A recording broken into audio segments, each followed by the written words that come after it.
Oke. Oke. Jadi yang Saya ini pembelajarannya online ya. Kalau offline mungkin saya bisa langsung nyicipin. Iya.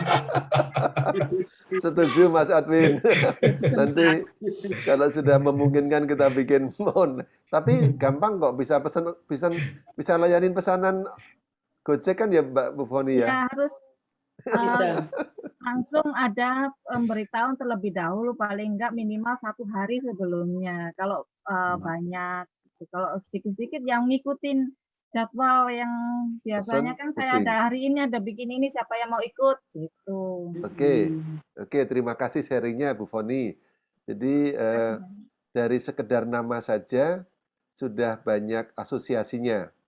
Ada yang nanti bisa negatif, ada yang positif. Tapi kalau Kenzi lalu dia jualan lemper masih masuk nggak? Kurang cocok Kira-kira. kali ya. Nah, Lagi-lagi. mungkin kurang cocok, tapi kalau menurut ini ya tergantung, kalau yang bayar ada ya saya lakukan gitu. Nah, inilah bedanya kita usaha masih berangkat dari apa ya, ini palu gada, apa lu mau gue ada, sama orang yang membuat brand dengan by design. By design dari awal itu misalnya saya mau fokus masakan atau kue-kue tradisional atau kue-kue dari Jepang. Tadi saya seperti Mas Chandra, saya membayangkan nama Kenzi itu adalah kiblatnya nuansanya nuansa Jepang. Maka nama ada roti Jepang ada Pak. Nah, roti Jepang juga ada. Ada. Ya.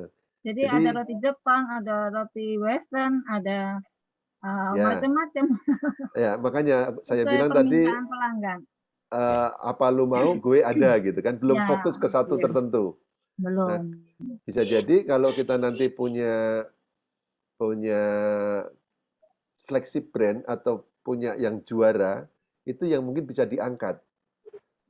Yang diangkat lalu yang lain-lainnya itu menjadi kayak satelitnya. Tapi yang jadi mataharinya apa ini?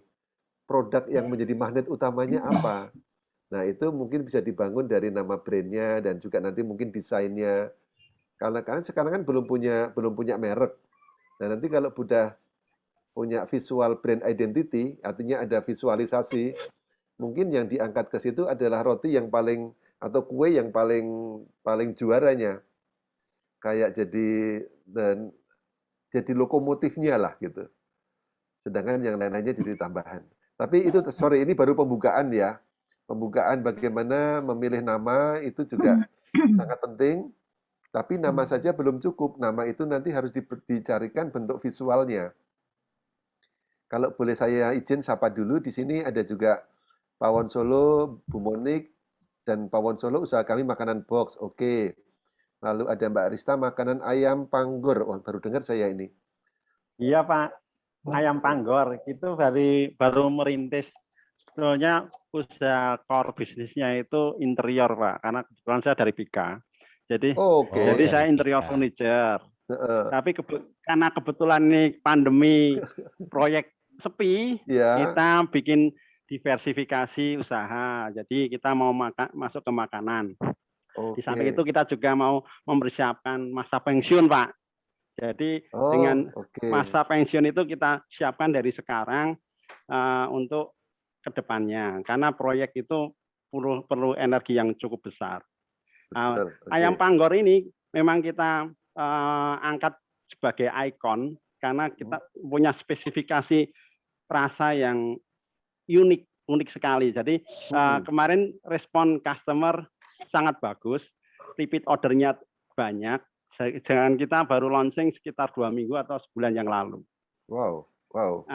Itu berawal dari iseng-iseng karena saya punya karyawan nggak kerja, saya suruh bikin oven tandor. Sedangkan di bengkel saya juga sisa kayu banyak sehingga bisa dimanfaatkan sebagai bahan bakar untuk mengoven ayam itu. Dan hasilnya ternyata luar biasa bagus. Ada videonya kemarin di sini yang memperlihatkan hasil dari cara oven seperti itu. Yaitu saya adopsi dari teknik oven yang ada di Timur Tengah sana, Pak. Jadi saya sering lihat YouTube, ternyata ini tekniknya kayak gini. Kebetulan saya tahu persis cara bikinnya.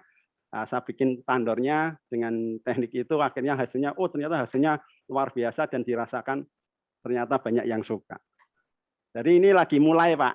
Oke, mantap, mantap. Jadi prosesnya yang juga unik ya, bisa dijual ya. Iya betul Pak. Prosesnya dan pasti juga rasanya, tapi bisa menjadi daya tarik konsumen kalau dikemas dengan baik, dikemas pesannya dan di-brandingkan dengan baik. Oh gitu. Oke, Iya iya ya, Pak. mantap. Silakan Mas Baskoro dulu, nanti saya teruskan. Iya oke Ini, Pak. Makasih Pak. ini saya sebenarnya pemanasan dulu tadi ini, tapi Iya. pemanasannya Iya. sudah langsung lari gigi dua, menarik ini, Mas. Apa namanya, semangatnya tinggi, Pak. Jadi apa namanya, jiwa entrepreneurship-nya itu benar-benar kelihatan dari Bapak Ibu yang hadir malam ini, yang juga kebetulan kemarin ikut basar. Jadi sambil menjelaskan, tapi juga sambil presenting, sambil sebenarnya mengidentifikasikan produknya masing-masing. Iya, Baik, iya. baik Mas Julius. Nah, ini kan tadi Mas Julius, Pak Julius ini sedang mengajak kita sebenarnya tadi menanyakan apa sih hubungan nama itu dengan persepsi. Nah, sesuai dengan tema diskusi saat ini ya, sebenarnya apa sih Pak Julius, kenapa kok tadi menanyakan antara persepsi dengan nama sebuah produk atau merek ya tadi ya. Terus juga menanyakan mungkin prosesnya dan sebagainya, Pak Julius. Oke. Nah, teman-teman, apapun yang kita tawarkan kepada konsumen ya, entah itu produk atau jasa, gerbang utamanya adalah brand atau merek. Tapi saya cenderung menamakan brand, tapi karena kalau merek itu seakan-akan hanya barang mati. Sedangkan brand atau branding itu adalah sesuatu yang sifatnya organik. Organik itu sesuatu yang hidup, sesuatu yang bertumbuh, satu yang bisa di-manage dengan sangat baik. Sedangkan kalau merek itu seakan-akan ya perlindungan merek, perlindungan yang dilindungi hanya fisiknya sama verbalnya. Tapi kalau kita bicara soal branding, itu aktivitas untuk menghidupkan brand, menghidupkan merek. Jadi ada brand, ada branding. Kalau brand itu barang matinya, tapi yang lebih menarik adalah brandingnya. Anda tadi ada yang mengaitkan dengan mau bangun personal brand, lalu bikin aktivasi, bikin promosi. Nah, itu kegiatan-kegiatan branding yang akan membentuk brand image Anda. Nah, itu mulai dari paling awal adalah soal nama. Karena kalau mendengar nama, pasti akan langsung mengasosiasikan kepada identifikasi tertentu. Misalnya kalau saya sebut Bambang, ada orang namanya Bambang. Cowok apa cewek? Cowok. Cowok ya. Cowok. Kalau yang menjawab cewek mungkin ada nama Bambang lain yang agak tersesat itu. Tapi Bambangwati, Bambang. Mas. Bambang. Lalu kalau misalnya Bambang ini kira-kira berasal dari mana? Dari luar negeri Jawa. atau dalam negeri? Dalam negeri. Jawa. Dalam negeri dan Jawa. Ya. Maka kalau Anda Wah. mau bikin kue yang bergaya Eropa, pakai nama Resto Bambang, gitu pasti agak susah menjual. Ya, ya. Betul tidak? Karena Betul, Mas. antara apa yang Anda mau dengan apa yang ditampilkan, pesan yang disampaikan, karena nama itu pesan pertama yang ingin disampaikan kepada calon konsumen kita. Nah, kalau sudah misleading, nanti membetulkannya agak sulit. Seperti kita lari gawang, untuk membuat orang akhirnya nanti loyal ke company, ke produk dan juga service kita, itu ada gawang pertama, ada gawang kedua, gawang ketiga. Gawang pertama misalnya dari soal nama. Soal nama ini menjanjikan enggak nih buat saya? Apa yang ingin saya harapkan? Entah dia mau beli makanan, dia mau beli furniture, atau dia mau beli apapun. Jadi selain nama itu harus unik, tapi juga harus menciptakan asosiasi yang positif. Asosiasi yang positif sesuai dengan yang Anda inginkan. Saya punya contoh sedikit begini. Ada teman saya di SD dulu, itu punya teman saya ini satu kelas, dia namanya Tenan. Tenan, jadi namanya hanya cukup singkat, Tenan gitu. tadinya dia ya nggak masalah ya anak kampung gitu ya nama Tenan. Tapi ketika makin lama makin dewasa dia juga berpikir namaku kok cuma Tenan gitu ya. Nah, yang aneh lagi dia punya 2 adik kembar sama bapak ibunya itu dikasih nama Rono sama Rene. Ini kalau Pak Agus mungkin tersenyum ini. Cuman cari gampangnya Rono Rene. Tapi coba dibayangkan betapa anak-anak itu pasti akan tidak nyaman dan malu kasih nama dan hanya pendek itu, sependek itu bukan parapan tapi nama beneran gitu. Nah, yang terjadi dengan teman saya ketika dia lulus SD dia minta tolong sama wali kelasnya untuk menambah namanya menjadi Kus Tenan. Jadi tambahin Kus biar agak keren gitu, biar agak lebih bernada ya bikin bangga lah gitu, tidak hanya Tenan. Nah, brand Anda juga harus membawa nuansa itu sesuai dengan maksud produk dan servis apa yang diunggulkan.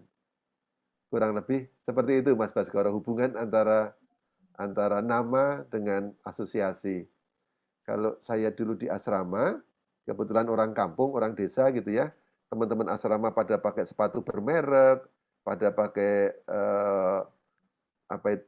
ballpoint-nya juga bermerek, ada rotring segala gitu. Saya orang kampung, apa yang membuat saya bangga ya?